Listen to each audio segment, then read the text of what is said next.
Tick tock, it's Cancer Awareness O'Clock. Today we have a very important story for the girls.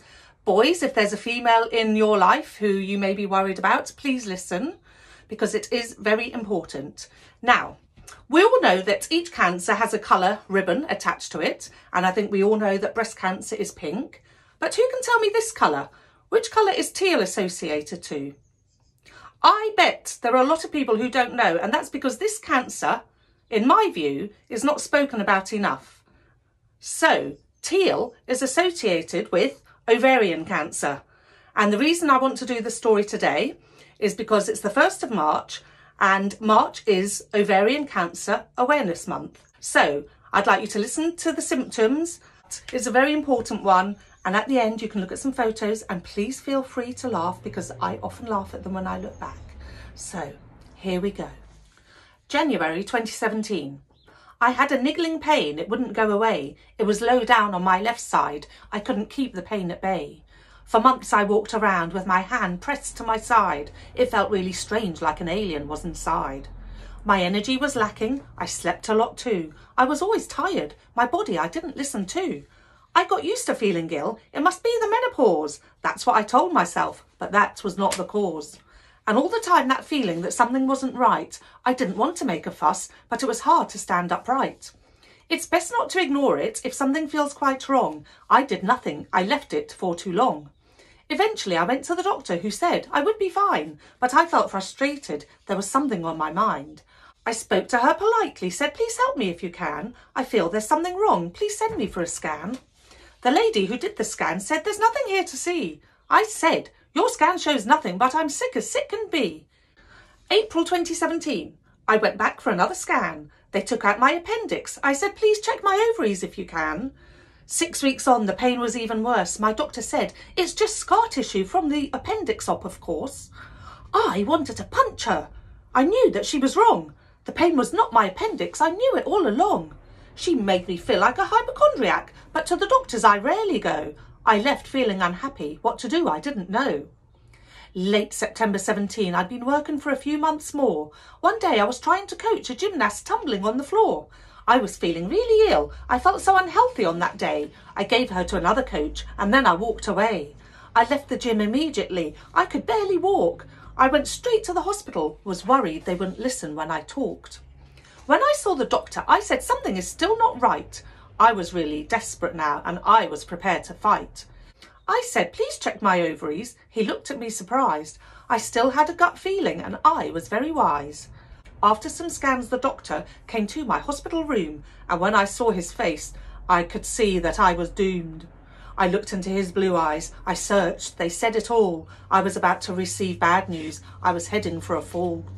He came up close, sat down on my bed. Even with that action I knew, and I was filled with dread. He spoke quietly. As he sat there, he then said, I'm sorry, but you have cancer. Those words that we all dread. I cannot here explain the feeling that you get when you're told that you have cancer. Those who've had it won't forget. He said, it's ovarian, aka the silent killer. My gut feeling had been right. I had the silent killer. I said, well, I'm not dying, so you better treat me quick. I might be lying here with cancer and I might be very sick, but please hurry up, get up off my bed. Please decide on the action that you're going to take instead. I said, I've got kids at home, I'm not going to die. I had ovarian cancer, but I decided not to cry. He left me and I lay there with fears inside my head. It was awful, so I phoned my best friend from my bed. I said, hi, I've got some news. I've got cancer, it's so shit. She said, hang on, I'm coming, I'll be there in a bit. My best friend came and calmed me down. She said, you will be fine. I joked, as I always do, did you bring some wine? She said, for goodness sake, this is no time to joke. I said yes, but guess what? My surgeon's a really horny bloke. He was. My sister then arrived with my niece who took the piss. I love you, but I'm not running a bloody marathon for you, Auntie Chris. I had another operation. They took one ovary out. I thought that was the end of it, but my surgeon looked at me with doubt. He was very honest, said, your future is uncertain. You need another op. I said, is this my final curtain? We'll do our best, he said. I thought, fuck that for a lark. No beating around the bush. It was all doom and gloom and stark. I said, I I might be in a hospital bed and I look like an old hag, but let's forget about this cancer, and how about a shag? I didn't. He said, I can't give you a seeing to. I'm telling you with sorrow. I said, but you've just told me that I might not have many tomorrows. He didn't. October 2018, operation number 3, made me feel so bad. They hadn't realised how much cancer that I had. I woke up 6 hours later. What the hell is going on? He told me it would take 3 hours. I knew the operation had been long. I was in intensive care for 4 long days and nights. That cancer bitch had spread and I didn't feel all right. It took more than my ovaries. It had spread into my bowel. Then it moved to my bladder. I wanted then to howl. That's not all, the surgeon said. It spread extensively. I didn't like his words. This was bad news for me. It's also in your abdomen and your peritoneum too. But we're doing our very best. We'll do everything for you. Well, this was certainly crap. It was partly my own fault. If I had listened to my body and insisted, I wouldn't have had this cancer catapult. And in the silence of that ward, I heard the whirring of machines, and I prayed that I'd get through it because my kids were just young teens. Then there was the ever-cheerful physio who kept trying to get me out of bed. Whenever I saw her come towards me, I was filled with dread.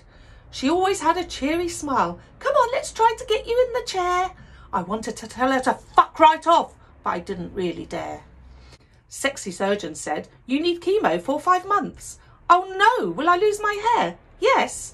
Well, can I have it please, just once? He said, no, we want to zap it all. And I know it isn't fair, but I have to tell you too, that your fanny will be bare. He didn't. I said, I'll lose the lot. Well, that's a good result. I'll save money on the waxing when I'm a bald adult. I found it interesting as bit by bit I lost my hair. I was surprised by my reaction, but most of the time I didn't care. I saw it as an experience. I looked like a right twat. I looked at my reflection. I was bald and I was fat. What scared me most of all was the dead look in my eyes. I knew if ever I saw a glimmer, then maybe I wouldn't die. A friend came to see me. She looked at me and said, bloody hell, your hair's all gone. You look like a giant egg. I had a 12-inch scar. It runs right down my front. She said, oh my God, you look like a giant... She did. When you're fighting for your life, these things no longer matter. All you want is to survive, to be healthy and get better. March 2018, chemo treatment was now done. Now I could grow my hair back and have a little fun. The moral of this story for all you girls out there is to listen to your body. Don't leave it. Please don't dare. Gut feeling is important. Don't ignore it. Please don't wait. You don't want to end up like me in a very ugly state. I've learnt now to listen to gut feeling. You must too. Not just with your health, but with everything you do. I know I keep on laughing, but the worry is still there. And even though I laugh a lot, it doesn't mean that I don't care. Sometimes when I can't sleep and fears run through my head, I wonder what will happen in the years that are ahead. But there is one thing that I know, we must live for today. Don't worry about tomorrow, that's another day. Now to the symptoms. The symptoms of ovarian cancer are ones that you should know. I'll go through them with you. Let's take it nice and slow. Abdominal enlargement. I looked pregnant, I really did. I thought it was just weight gain, so under baggy clothes I hid. Pain in your abdomen. Low down and not quite right. It could be the silent killer. Don't ignore it. It just might. Lower back pain that just goes on and on. I ignored it because for years I had back pain off and on. Peeing much more often. Are you always going to the loo?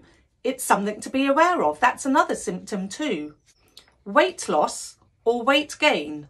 If for no reason you gain or lose some weight, get it checked. You really shouldn't wait. Tiredness.